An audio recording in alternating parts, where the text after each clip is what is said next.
Hello and welcome to Dell's Gaming, and this is KSP Galileo on hard. So in the last episode we got the initial Sputnik satellites up into space, and now we have to continue that particular set of missions to continue on. So in this episode, first of all, I would like to show something that turned up I didn't actually show is the state funding.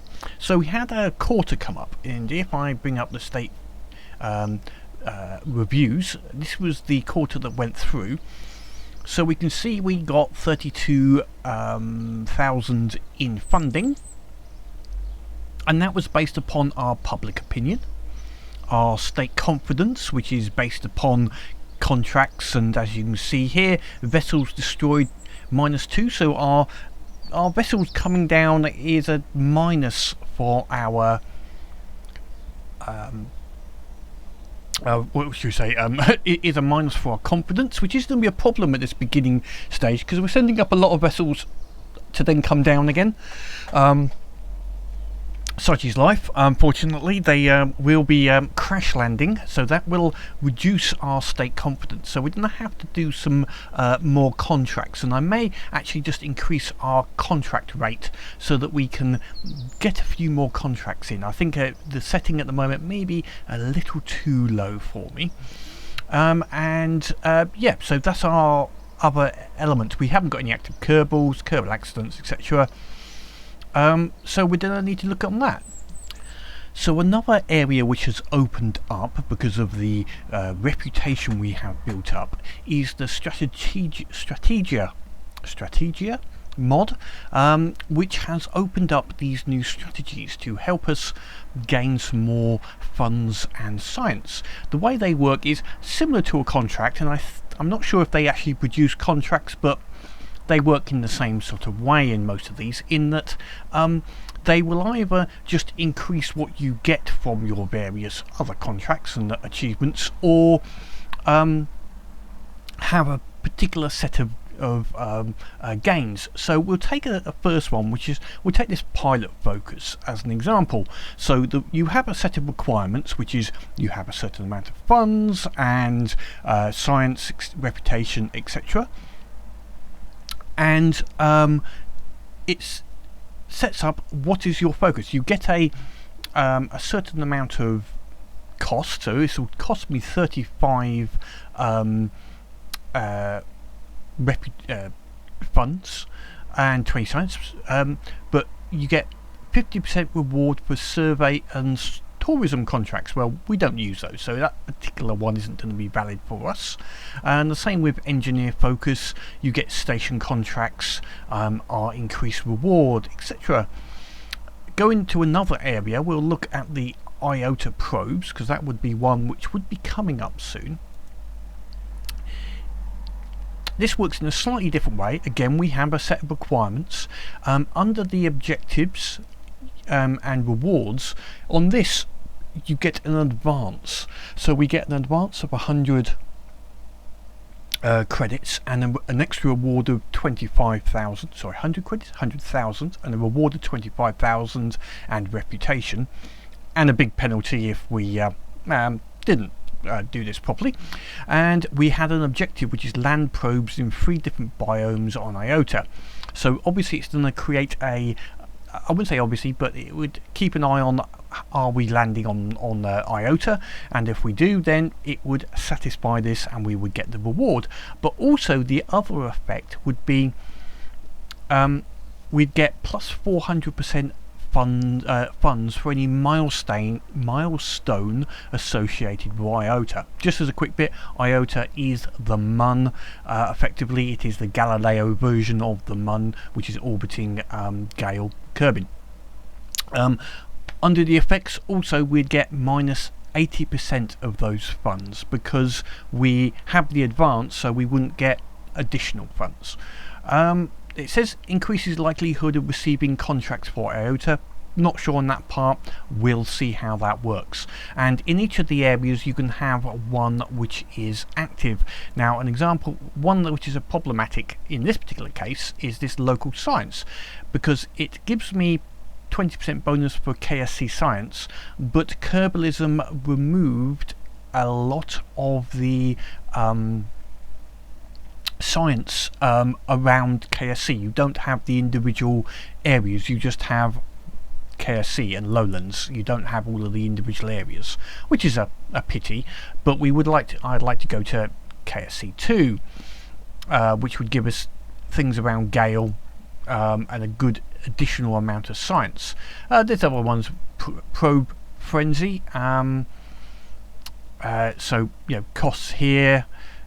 This one could be an interesting once we get the reputation up, because we would need to put a lot of probes out into various areas to go and find, well, science around our own area, but also going for science on Iota and all the other planets. And we're going to be very probe heavy, I think, in this playthrough. So that is the Strategia mod, which I think is an interesting way to do strategy compared to what was originally there. I'm not going to select any of these yet because we're not quite ready for them at this particular stage, I think. So our current plan is to satisfy this contract for the Sputnik 2. Now I'm not going to use the R7. I'm actually going to put up a Juno and redo that particular mission to fulfill this contract, but we'll have a talk about that during the launch. And also we've got to return a probe from the atmosphere, which is going to require two things. One, we're going to need to sustain power whilst orbiting, and we're also going to have to sustain have parachutes to bring it down from the orbit. The other one is available contracts. There's a couple of contracts here which are going to expire rather soon, and I'm not going to be able to get oh, that's a good one, because that one's doesn't expire, but this one is going to expire, which sort of fits in with what we would need to do with the solar panels. Unfortunately, I don't think I'm going to get something up in one day unless I can upgrade this facility, which is 150,000, which is more than the money we have. So we don't. So this is going to be annoying, because I think my Vanguard, my Juno is going to take 5 days to produce. So we're not going to be able to get that. And how much money do we get for that? We only get 14,000. That's a pity. Yeah, we're going to have to. We're going to miss that one, which is annoying. But anyway, we'll look at that one separately. This is going to be one of the biggest problems I'm going to have, is funds. I need to establish more satellites to get the state funds up each quarter. We'll quickly go through to research. So my two choices at the moment, I think, are either go for the increased rocketry, which would be good for the engines, especially that Spacely liquid fuel engine. We've got the other problem we got. Okay, we've got these photoelectric cells, which I'm going to need to be able to increase my orbit, or the parachute. And at the moment with 33 I can have one but not the other of these. So what is more important at this moment? Potentially, well, the satellites means at least I could return items, and including the boosters, etc., from various stages maybe. But the photoelectric cells is going to be handier for putting up satellites that are to stay in orbit. I think these ones is going to be my first stage. I'm also going to get the goo container, which might mean I can just get enough science on the ground to actually yeah, then get the next one. So we'll go for the gadgets here. So we're going to go for the goo container.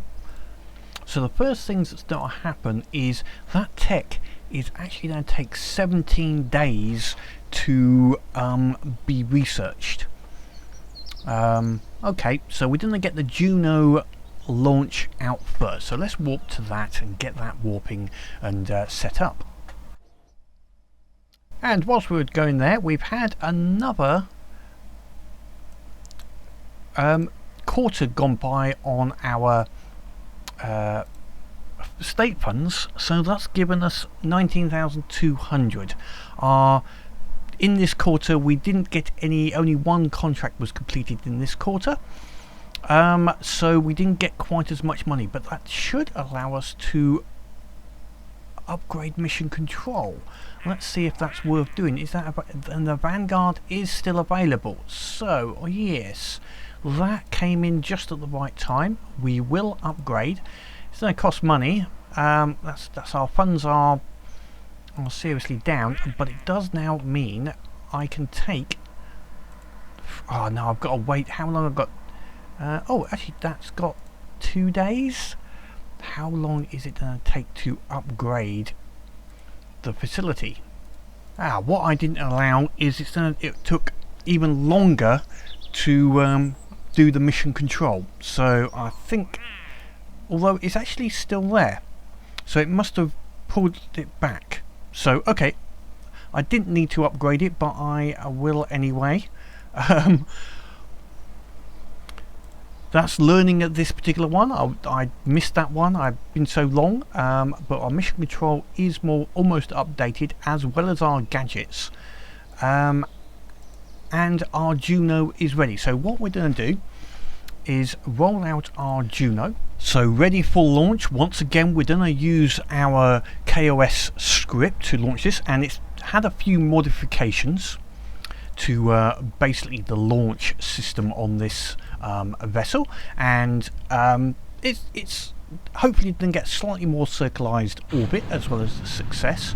I've found that only limiting myself to the sensors that would theoretically be available for these craft, which is basically mission time and altitude, it's actually, the math is quite difficult to work out how to set up. You know, that they would have, there's a lot of variances that can happen when you haven't got it all being calculated real time. You have to do estimates, allow for a certain amount of variation, etc.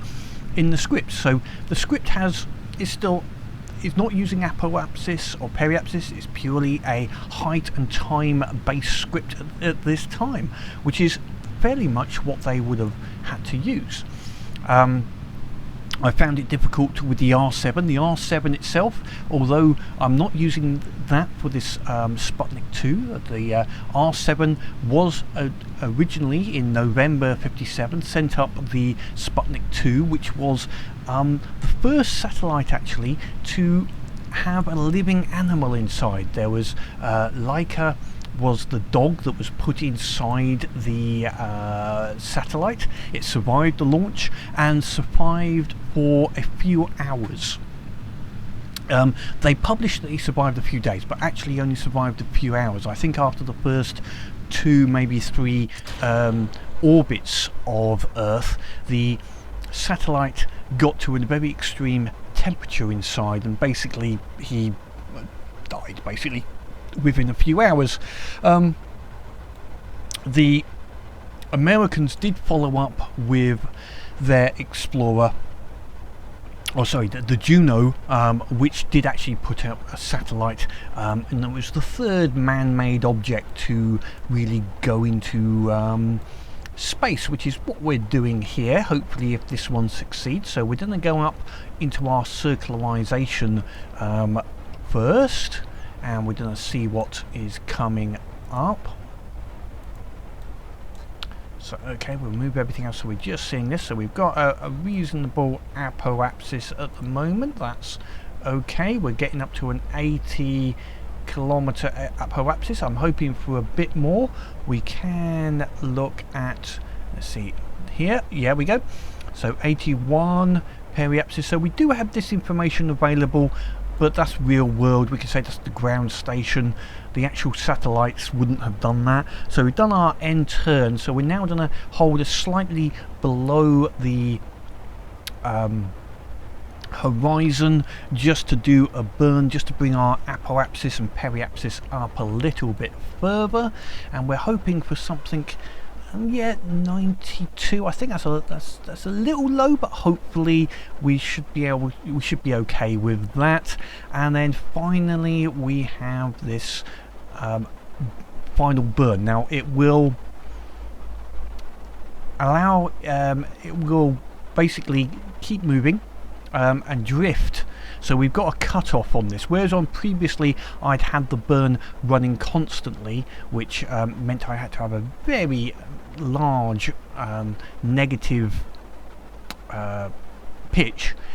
On this one I'm letting it drift a little closer to the apoapsis before firing the engines. That's the final fire. Now this is unguided, which is why we needed the spin, the slight spin. There is no fins or control on this satellite. We are purely running on the small engine, giving it about 300 meters a second burn, just to hopefully get our circularization running here. And we're heading towards it. Another 20 seconds. I think we should be okay. Our apoapsis is gaining a little bit, and our periapsis is coming up nicely now. And we've achieved an orbit with that move of that camera. We'll just get back to a normal look.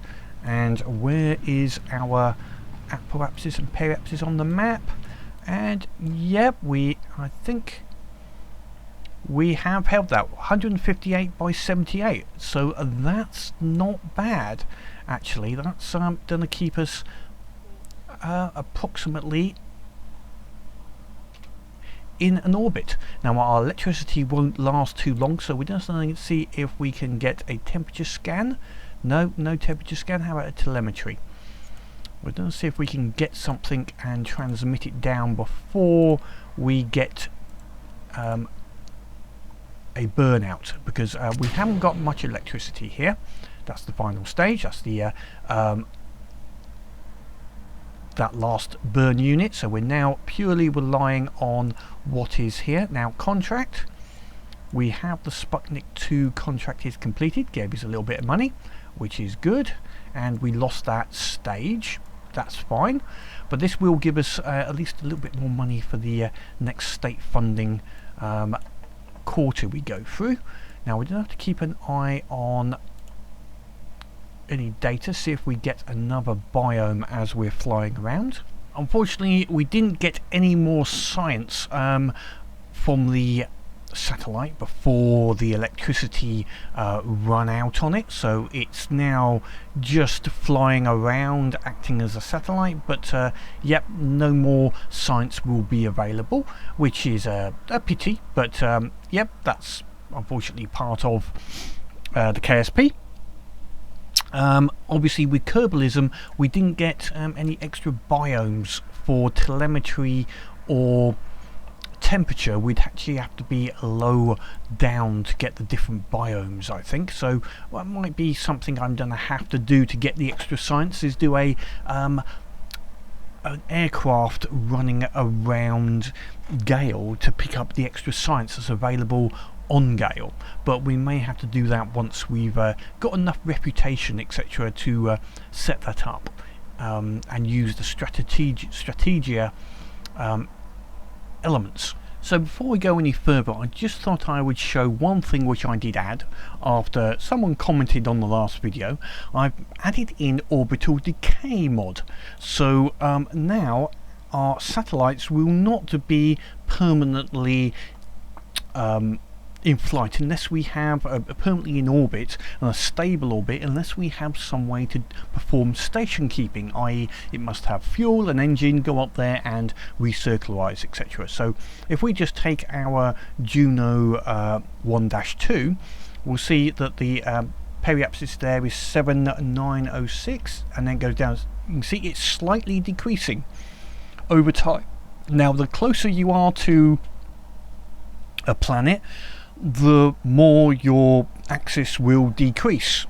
So higher orbits will be more stable than low Kerbin orbits. But that does mean one bad thing, one good thing.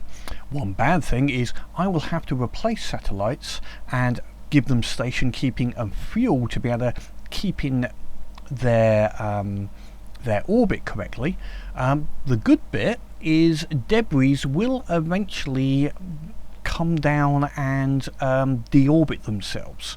So there's pluses and minuses to it, but I quite like the idea of it. So that is an additional mod which I have added to give even more challenge to the game.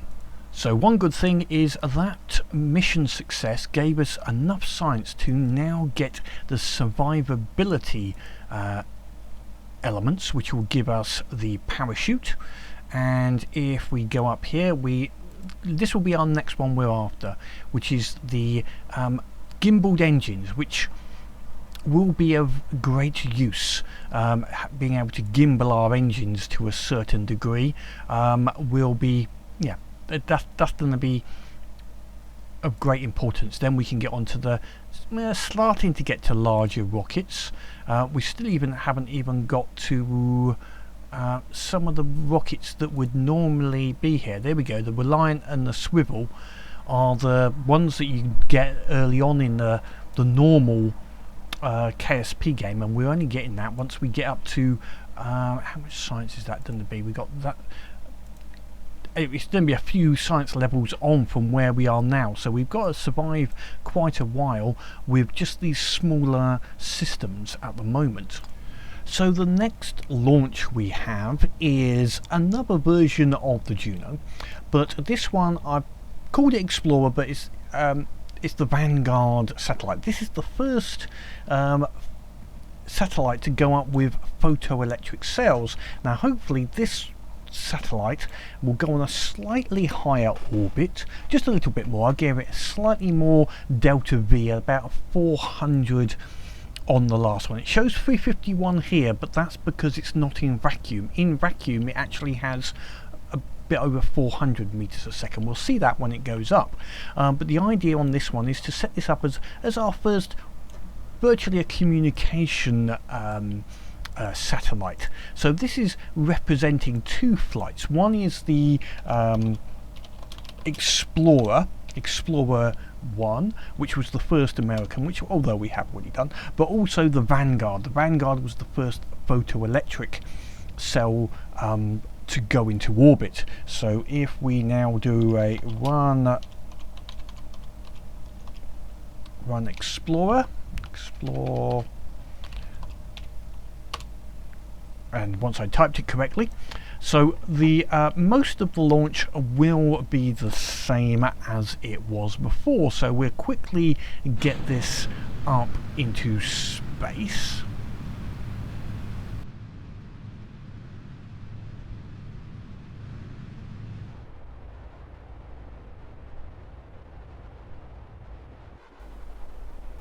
And coming up for the final burn, to put this into an orbit where apoapsis is 87, periapsis actually not too bad. The apoapsis is a little lower, but the periapsis is a little higher than it was for the previous satellite.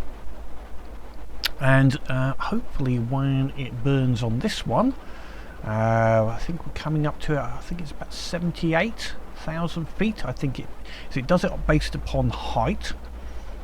And we're coming up, come on. And we got the 410 meters a second. You can see the previous one actually did have 8 seconds of burn time available to it, so we could have increased that a little bit more. Might have to increase the height for it it finishes that insertion on there, but that's fine. It meant it was using the correct amount of meters a second potentially.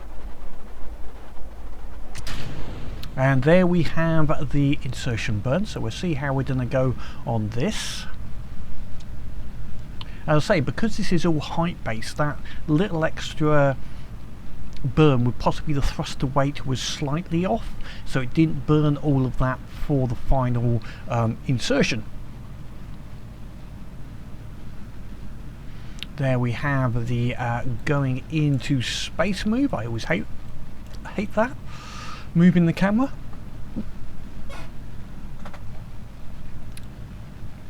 And our apoapsis is up nicely, and our periapsis is going up quite nicely as well. I want this to be on a higher apoapsis and periapsis than the previous one. We've still got 20 seconds of fuel. This might be larger than I wanted. I did put 400 meters a second of fuel in here, and I didn't really adjust the angle at all. We've still got 83. Our apoapsis is going a little high. Okay, 83 and 451 is where we ended up. And okay, that's now this should be set up as a probe. Let's just make sure we are as a probe. Yeah. And we have photoelectric, which hopefully are actually, they are working out. The spin is good. The spin is giving us power on and off as it faces the sun, so that's good. Once it reaches its correct apoapsis, it should release the probe. Again, height based. And there it is. So we've got the final into orbit, and it should be a stable orbit. Let's see. We've got an apoapsis of 467 and a periapsis of 83. That's okay. That's going to survive a little while as a sort of basic communications satellite. And I did put this in at a an angle, purposefully actually, just to give it a slightly different angle and to test setting up things in an inclined orbit at the very beginning. Now you'll also notice one of the satellites has disappeared, and that was our previous one, because it basically its periapsis reduced to a point where it hit the atmosphere and burnt up. And our R7B is, if I just select that one, come on. It's mostly not going to be far away from that as well. These are actually almost intersecting. Let's just see. That one's at 83. I'm trying to see where our periapsis are. Oh, that is 8. Yeah. I can't see that unless I go to the tracking station. Okay, let's do that later. Anyway, that is up, but we haven't. That contract has not gone up.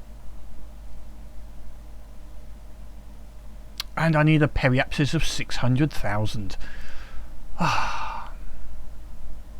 And I've got to transmit science data from low Gale orbit. So can't do that one because we've already done science from low Gale orbit. But let's see if we can get some science up here. We might have to repeat this particular mission with some other different science. Are we collecting science? We're waiting to get science. Let's do an orbit and see if we can get some science sent out. So we have completed an orbit with the Explorer 1. Unfortunately, there is no science to transmit from low orbit. I'm going to have to put up another modified one, which will go to a 600,000 or more apoapsis, and have something else to produce science. At the moment we're getting temperature and telemetry, but there's nothing for low orbit that is relevant that it will transmit. So let me go and have a look. We do have a goo container now hopefully available, so theoretically I could send up a goo container to get some sort of science from low Kerbin orbit, low Gale orbit, but that may not transmit. Okay, we might have to do a little bit of working on this. And before we launch our latest Explorer, the current one is heading towards a burn up in the atmosphere. Its periapsis has decreased, that it's actually now done a burn up on its orbit because of the orbit decay, which I think is a great little mod. That's something extra we have to now think about, that low Kerbin orbit is not necessarily a good place to be if you want a satellite to last a long time. So it's now coming in. It didn't manage to transmit any data, but it did prove that the Juno rocket is okay for launching systems. We'll see what happens when it just burns up. Not expecting anything. Oh, it just did get a little bit of data. Oh, believe it or not, it did actually manage to transmit some science before it finally destroyed, which is at least something for all the expense. But we will be now launching our second Explorer to try and last a little bit longer, and that little bit of science transmission right at the end managed to complete the contract. Yoo-hoo! So yeah, it did actually manage to complete the Explorer contract by sending out that little bit of science just at the last moment, which means it actually did fulfill its purpose, even if it was somewhat at the very end. But we will try one more to make the vessel go even further. We'll try to send one up as planned to cover the 600-kilometer distance, and hopefully, let's see which one have we now got active. Let's see if we can configure the Vanguard one. And this is the launch of the first of the Vanguard satellites, and it's different to the Explorer. I have put a couple of other Explorer satellites up to test low Kerbin orbit, but this is designed for high Kerbin orbit. It's got an extended second stage and a very delayed third stage. The reason for that is I noticed on the contract for the Vanguard, it's the periapsis that has to be above 600k and not the apoapsis. So this has basically got to be in a high Kerbin or Gale orbit for this contract to complete. So we've got a significantly different, I say significantly, but different launch script on here is put into a very high suborbital trajectory, and then we'll hold off that final rocket burn until the end. I did put a couple of other Explorer satellites up into orbit to test putting items into a higher orbit, still elliptical, but a higher orbit for potential satellite usage, so that they don't decay quite as quickly. And we've just got a stage there, and we're still running a very high pitch at this moment because we want to get the apoapsis up to about 900,000 to 1 million kilometers, so that we can then try and increase our periapsis from that point. That's the plan anyway at this time. There is a couple of ways of doing it. I'm trying to set it to that and then run the final stage nearer to the apoapsis. The other way is to make it lower and try and increase both, but we're doing, this is my first one where I have run a few simulations on everything except the final stage. So the first two stages, getting it up to approximately the correct apoapsis. Periapsis seems to work okay. It is just the final stage 3 burn to make sure that it actually does give a good periapsis. This is the one that is not as tested as I would have liked, but we'll see how it works in the end. And after the end of the second stage burn, we have got a sufficient apoapsis, 1.1 million, periapsis 18. We're not worried about the periapsis now. And yes, we are aiming very down now, pitch down, but we got to allow that our actual burn point is going to be significantly different from its current position. There's our apoapsis and our periapsis. Let me just remove all the other craft at this second. There we go. So we should burn about halfway to 3/4 of the way on this burn, or on this orbit, and hopefully increase our periapsis with this burning downwards into our orbit. So we shall see in a once we're near the 600k mark. And coming up to the burn at 800,000, it was actually at, it should do a quick reorientation to try and get onto a -10 degree pitch, which looks okay. And then we have the final burn, and yeah, that was about, I think that launched roughly on the, yeah, it's on the -10. That's fine. Let's see how this is doing with the periapsis. Periapsis is going up quite nicely actually. The apoapsis is still going up a little bit, but the periapsis is mainly going up, and we've still got a fair bit of burn left here. As long as we're above 600,000, that's fine. So we've got still got a fair bit left. I think it could be okay. We're about halfway through, and 300,000, that seems to be sufficient. Actually, I think it's going to go over, if anything, which is not a bad thing. We'll see, make sure it doesn't reverse anything. I think if anything, we're going to go a bit over. It's getting close. Still 40 seconds left to burn.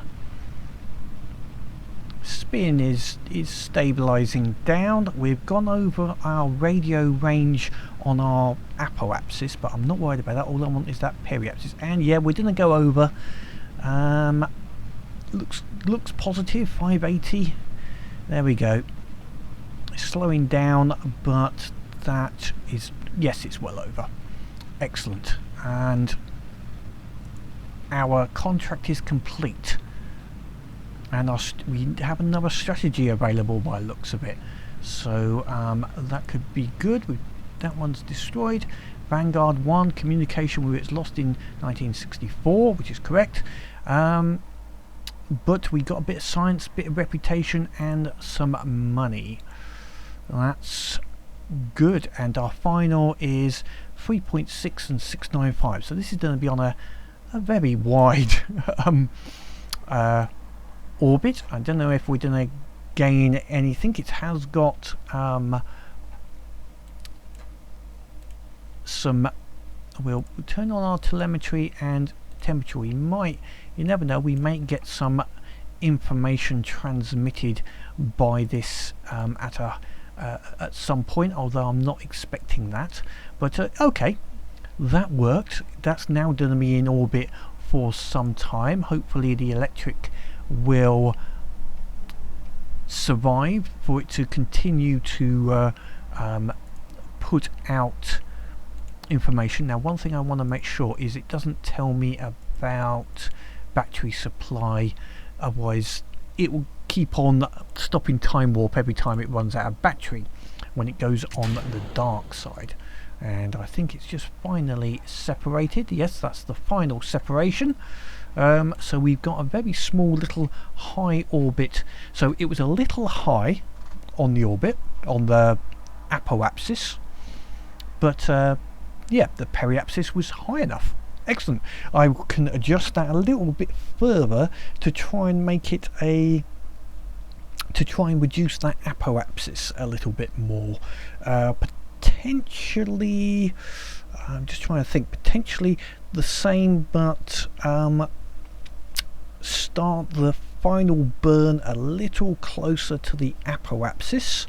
May just have given it the periapsis without increasing the apoapsis. But I'll have a look at that on later ones with some simulations. And for the final mission of this episode, we have what is hopefully the sort of final iteration of the Explorer rocket. And it's taken me a little while to get to this particular stage on this particular rocket. If we have a look at it pushed out, we have the first couple of stages are normal on there. The first stage pushing us up, and then the second stage getting us into a high apoapsis, and the third stage putting us into an orbit. But what I have added is this final stage with the parachute. Now, it took me a little while because the StateFunding would not, or it was difficult to get it to re-enter without burning up. I found I had to bring it in reverse, so not forward, so that the base of it actually comes in first rather than the head, in a natural degradation of orbit. So this will be our final rocket mission as such, and that is to fill a couple of contracts we've got, or the main one is the contract to bring a orbital probe back into onto the ground safely. Now, the other reason for this is I'm going to be putting up probes to create a communication network, potentially based upon the Explorer here. And one thing was in the I don't know if I've got a link here. No, I haven't got a link here. But in the state funding, we get a negative amount of money if a ship or probe is destroyed, rather than landing back on Kerbin. So by being able to allow our orbital decay to decay our orbits, and then the satellites coming down safely, will ensure that we still get full funding, at least for our ships. So we'll get this last one up into orbit, and we're going to put it on a very low orbit so it will very quickly come back down and hopefully land. We have had some times when this has not worked, so let's hoping it will this time. So we've got a fairly much a standard launch now, as has happened a number of times, except this will not try to push the craft out into a high periapsis. It should be close to 70k, so it should degrade relatively quickly so we can get that final descent into orbit. One final bit I should say on this, just to test, is the parachute is put into deploy in safe mode only immediately, so that we haven't got to worry about having connectivity or any command to actually deploy the chute. The chute is ready to deploy effectively from that initial burn of the final stage. So we get up to that final part of the release, and hopefully that all goes okay. And with the final burn, we get our satellite into a low elliptical orbit, ready for reinsertion. So it's now gonna basically, we're gonna wait for it to degrade with the orbital decay program, and it will do a number of skims across the atmosphere, which will reduce our apoapsis until our apoapsis and periapsis are both below 70, and at that point we are destined to do a re-entry, and it will take a few orbits to get to that stage. So we're going to let that play through, possibly from the tracking station, until we're getting the into a final descent into Kerbin atmosphere. It's taken quite a few orbits to get to this stage where we're guaranteed a re-entry, and I'd say over 50, each time taking a little bit out of the periapsis and a lot out of the apoapsis. It really started to have an effect when it got to around the 67 kilometre mark, and then in the last little while, the last 4 or 5 orbits, it's really reduced the apoapsis until both of them are now below 70. We're starting to get some heating effects at the 65 kilometre mark. Now the parachute is not having an aero effect yet, but eventually it should, if all goes to plan and I've got everything correct, point the parachute fairing in our atmospheric direction, and that should help us with reducing some of the heating. But we may lose the photoelectric panels. That's okay, I suppose. I'd prefer to keep them. On some of the tests, I had to run a lot of tests. Some of the tests they survived, some they didn't. So as I say, it's a bit variable at times. The main thing I want to stay, obviously, is the StateFunding. Now it's got a bit of a spin, which does help at times, but long term I just want to make sure the StateFunding survives. And then we can see whether we manage to fulfill the contract. We've done the stable orbit, so we were in stable orbit, and now we've just got to return this to basically to ground, and hopefully that will work okay. I have noticed that the orbit decay program didn't always work when in flight mode, it seemed, especially when using time warp, but we'll see. Maybe there's an update I can find, or I haven't installed some of the settings correctly, but it's working most of the time.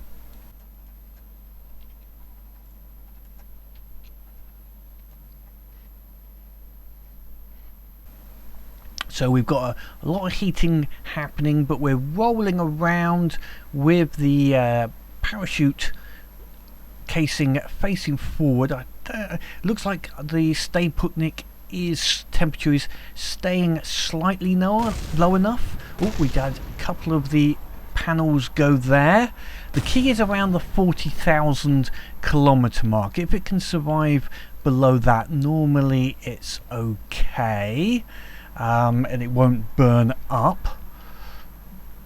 45 is where some other versions had blown, so that's good. And we've got beyond the 40. Yeah, I think that should be alright. We're gonna get around 36, I think. 35, yes, that's good. I think that's going down fast enough now, and we've got enough leeway on that temperature. With luck, we should get to survive this. It's still got a little way to go. I think that temperature is reducing now slightly. And where are we going to end up? Maybe just in the sea. Could be a landing, but hopefully that's the sea. Yep, heating's going down. So let me just go down to the floor, or into the sea. I think it'll be the sea. Yeah, it'll be in the sea, and we'll retrieve this vessel, which will be the first time we've actually been able to do a retrieval effectively. So there is the parachute, has automatically deployed when it was safe, so that's good. That's going to slow us down quite nicely. It's going to take a while to get to the surface, because it's we're still quite high up, and it deploys at 2000, and it does make it rather slow. The parachute's a little large for this size of satellite, but it's better to be over large than not large enough. And with the splashdown into the sea, the only issue we have is the satellite doesn't float, and it's yeah, we're going to have to wait until it hits the seabed. So a little bit more time warp. So would you believe it, it basically reached the pressure limits, but we did survive the contract, which is a plus, but the vehicle did destroy. Something I didn't think about on there is that yeah, it doesn't float. That could be a problem in the future, but I may have a look at that separately. So with the contract complete, that brings an end to the Explorer missions. For the moment, I will use them as potentially just some relay satellites, but they'll be the remain, you know, the end of the actual probe version of the Explorer for the moment. I think we'll be moving on to a different version, and our next missions we've got, although ignore the Explorer 6, is a Lunar 1. I think will be the next one, which will be putting into a unmanned into the orbit. I think it's going to be Iota. And then into escape the solar orbit, and also putting Kerbals into space will be the next one as well. But basically starting towards putting the first Kerbal up there. So we'll have a look on what we've got and can do. We've got a lot of missions here, which I don't really want to have disappear, although they've got 4 days. It's going to take us a lot longer to complete these, but I think the first one will be exploring the Mun. I might do the first Kerbal into space at the same time, so I might take this first Kerbal here because it gives us a good amount of available and I can take that one at the same time. Excellent. Okay, so we've got 2 missions at the same time. The first Kerbal into space and first probes around and onto the Mun. Although it's got the Mun, this will actually be Iota for us. But we'll have to do make sure that all works on this particular Galileo version of KSP. But that's it for now. Hopefully the next one won't take quite so much mucking around with the vessel, although my biggest problem at the moment is I am limited on the vehicle size of 40 parts that I can build at this time, and I don't have the funds, which was the reason I wanted to get these new probes up there that don't destroy themselves, so that where is it, state funding? So under the state funding, if I look at back here, vessels destroyed, I think at the moment we're on 0, which is good. Our satellite coverage is 30%, which will give us a bit of a bonus. But if I look at the past reviews, that was on 0. Let me just find the previous one. Come on. Yeah, see, this one had 2 vessels destroyed, which gave us a -1, which did impact our income on that quarter. But hopefully, I think maybe because it did splash down, it got classified as surviving, that last one. Interesting. We'll have to look at that. Anyway, as always, leave the comments down below. Anything else that you can think I should be running, or the next version of how to hit Iota, which is going to be somewhat difficult because it's an angle. It's not on a the orbit.